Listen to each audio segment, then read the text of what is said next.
Welcome back to Another World with my smartphone. Anime review, episode number 11. This one discussing the 21st episode of the entire series, which is called Time Off Dates and the Female Knight. Now, what is this that from per se? Well, it adapts from the interlude from book 5. Yes, and it adapts the entire thing for that one. And almost the first half of chapter 3 from book 6. We start with Olga and, excuse me, what's his name here? Olga and Leon's wedding. Yep, so yeah, they have their wedding here. Yes, this wedding happened, and of all things, an interlude. Yes, though the scene itself is very much trimmed down from the book. Yeah, there's a lot more characters here. My guess is they trimmed this down for time. It's a great scene. Well, mostly it's the reception, congratulating them. And then afterwards, Yamina thinks this is a good idea for 5 of the 6 fiancés to go on a date with Toya. Yep. So this is also trimmed out a little bit, not a bad, where they go to various shops, girls take turns holding, clinging onto Toya's arm, and then they're stopped by about 5 guys who want to take Toya's fiancés. Their response, in a comedic fashion, beat them all up, mostly in a 1-2 second thing, which is a typical thing. Now, in the book, it's very much an extended scene. They probably just want to keep the thing moving forward, turn into a comedy bit. In the book, it's actually a lot more exciting. Here, it's kind of hilarious. And then, after they finish the date, they go back home, and then Sue wants to date with him too, because apparently he forgot, and they go on their date. Then he's called away. Well, actually, he's not called away. He's basically told that the frame gears are finally up and working. Now, basically, the whole the date stuff, the first half of the episode, I would say mostly it's from the interlude. The second half is from the portion adapted from chapter 3, where they're brought to an area to test out the frame gears. Now, we also have it where we have a frame gear operated, and basically the Phoenix who popped out a few episodes back, she's basically with the pilot, who is Yai. The reason why that she's in the first, because she has at least magical capability. Not a bad idea. and then Elsa decides to do it too. And then everybody takes turns. And then it's revealed later, Toya is basically just relaxing. And then basically, Yamina and Lou decide to say, oh, you're not paying attention to us. And then he gets a phone call from Furore. Well, he goes to the workshop, where he finds out they ran out of fuel. So they have to go find more fuel. And also the fact they created some new weapons. The phase sword made from the remains of an actual phase that he destroyed. And I believe that the phase is destroyed from early on in the season, which good on them for using that. So then he's going to fly out, which of course, oh yeah, we're looking for more fuel. And then he goes out and finds a gold golem, defeats it, puts it in storage, flies back, and sees, oh, there's a village nearby. Oh crap, it's on fire.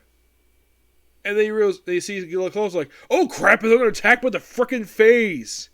Yes, and this is where we're introduced to Heidi, the woman who will become one of his next fiancés. Yep, so he shows up, saves her life, and then, of course, he proceeds to beat all the phase there with his one sword. She's shocked by the fact that he has a phase weapon.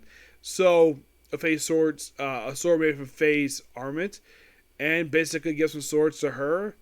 And it's implied she's fallen massively in love with him. Oh, don't worry, she'll come back. Don't worry about that. And then, after they finish up there, he just walks in the forest for a bit, and then he stumbles across a deer. Yes, a deer. And a deer proceeds to run away from him. Well, there's a reason why the deer's because basically the deer is leading him to a woman who's injured. A woman with pink hair. Who is she, you might ask? Well, she's a woman who... Well, I'm not going to spoil it here because she's actually a character who's actually going to stick around for quite a while. And she's related to one of the royal families. Which one? You'll find out in a future video. Yes, now you might be curious though, what the heck they cut from this episode this time? Well, they cut out the scene where Toy meets a guildmaster. There's huge chunks of chapter 6, chapter 3 basically cut out here for no reason at all. Oh yeah, and I saw that apparently in 2 weeks from now, Karen is going to pop up in the series. Well, in the real world. Well, that actually is from the book. So, I think it's book 6, not sure. But basically, we're going to continue on for this next week with the Amnesia and the Mystic Eyes of Petrification. Interesting. I kind of feel as though the Heidi introduction was very, very quick. Hilgard. Yeah, her introduction was very quick. I'm not sure exactly why in the world they decided to have it where, oh, she's here, and you might be curious though, how she meets Toy in the episode. It's pretty much basically in from the book, so it's pretty accurate. I gotta praise basically the anime for doing that, which, yep. And she'll be character come back, don't worry. She'll be back. Yep. Oh yeah, and there's also a whole thing of where when Toya is on a date with Sue, she requested not referred to as Her Majesty, but Great Duchess. The Grand Duchess. It's well, one day. Yes, I thought that was quite hilarious. But yeah, that's particular view. It's a pretty good episode, and we're sadly getting close to the end of the season. And I'm hoping at some point, despite all the cuts they make here, I hope JT staff, basically for this particular season, they do a director's cut like they did for, like in the case of White Fox did for the first season of ReZero, where they included stuff that was cut from the actual original source material, which I have still not watched the director's cut of those episodes. Because each episode is over an hour long, it's only 9 episodes. Do I think that Northwest Marvel needs season 2 needs director's cuts? Mostly the second half of the season needs it. Yes, definitely. I would say, yeah, it definitely would need it. Would JT staff do it? Don't know.